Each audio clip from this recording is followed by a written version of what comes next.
ආයුබෝවන් යාළුවනේ. ඉතින් ඔන්න කොස් කන්න මාළු කරියක් හදන්න තමයි මං අද ලෑස්ති වෙලා ඉන්නේ. හාල් මිටක් අරගෙන මෙන්න මේ වගේ කබලේ බෙද ගන්න ඕනේ. මාළු වලට ඉතින් බොරගතිය ඕනම් මේක තමයි තියෙන හොඳම විදිය.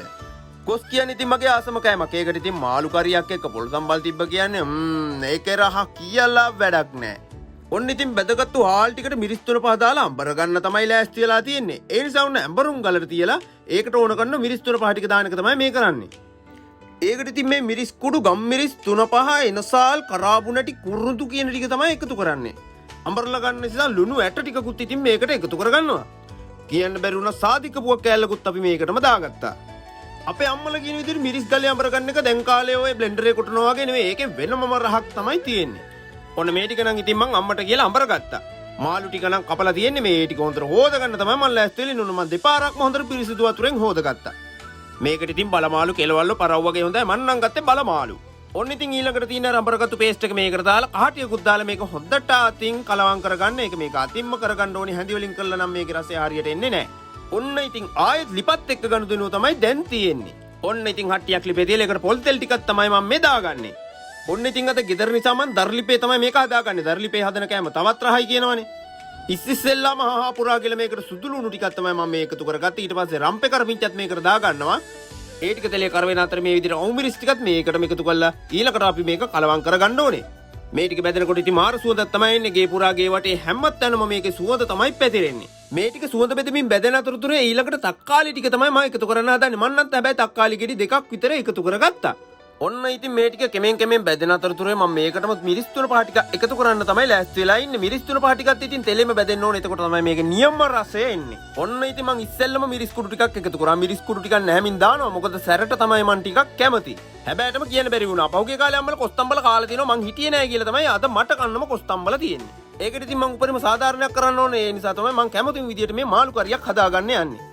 ඔන්න ඉතින් අඩුවක් පාඩුවක් නොවෙන්න තුනපහ ටිකුත් මේකට එකතු කරන්න තමයි මම යන්නේ. තුනපහ කිව්වට ඉතින් මේව නම් අම්මා ගෙදර හදපු ඕන කෙනෙක්ට ඕන නම් මේකට මස් කරි උනත් පාවිච්චි කරන්න පුළුවන්.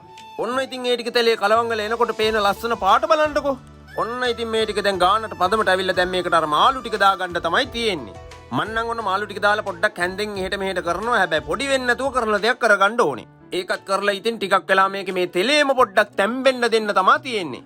මතකතුව ගින්දර නම් පොඩ්ඩක් අඩු කරලා තියන්න නැත්නම් ඉස්මාඩු හින්දා අඩිය අල්ලන්න පුළුවන්. ඔන්න ඉතින් ඔය ඔක්කොමත් අර ගිහිල්ලා ගානට සෙට් වෙලා එනකොට මේකට වතුර ටිකක් එකතු කරන්න ඕනේ.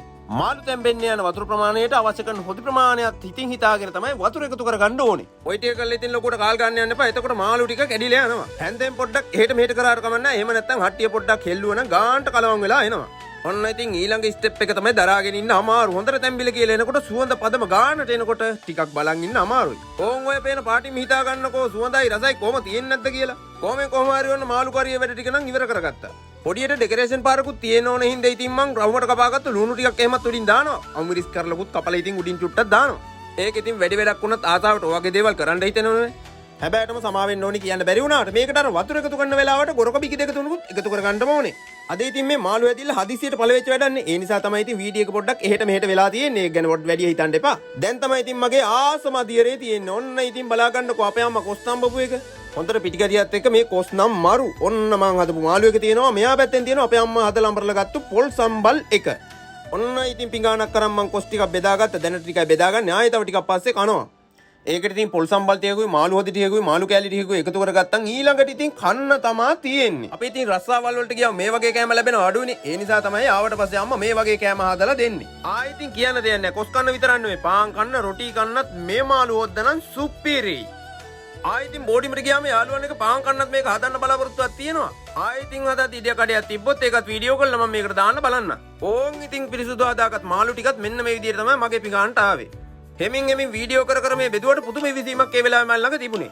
මොකද මේ තත්ත්වයට එනකොට මම බඩගින්නෙකුත් තමයි හිටියේ. ඔන්න ඉතින් හොදි ටිකකුත් වැඩිපුර දාගත්තා. දාගෙන කියලා අතට අරගෙන කන්න කලින් සුවඳත් පොඩ්ඩක් බලන්න ඕනේනේ. සුවඳක් තියෙනවා ඉතින් টොප් මල් 7යි.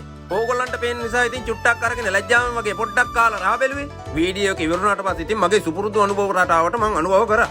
බොරු කියන්න ඕනේ නෑ ඉතින් මං හදපු හින්දා නෙවෙයි ඇත්තටම රසට තිබ්බා. පොඩ්ඩක් මේ විදිහට හදලා කාලා බලන්නකෝ. මේක ඉතින් වෙනම රසක් වෙනම ගතියක් වෙනම ආතල් එකක්. හදලා කාලා බලලා ඉතින් මට කොහොමද කියලා කමෙන්ට් එකකින් කියන්න. ඔන්න ඉතින් මේ වීඩියෝ එක මෙතනින් සමාප්තයි. ඉඩයක් අඩයක් තියෙන වෙලාවක ආයෙත් මේ වගේ වීඩියෝ එකක් දාන්නම්කෝ. මතකතුව මේ විදිහට හදලා කාලා බලලා කොහොමද කියලා කියන්නකෝ. යනින් ගමන් ලයික් එකක් දාලා channel එකත් subscribe කරලා යන්නකෝ. එතකොට ඔයාලට ඊළඟ වීඩියෝ එකක් දාපු ගමන් බලා ගන්න පුළුවන්. එහෙමනම් ඉතින් බැලුවට බොහොම ස්තුතියි.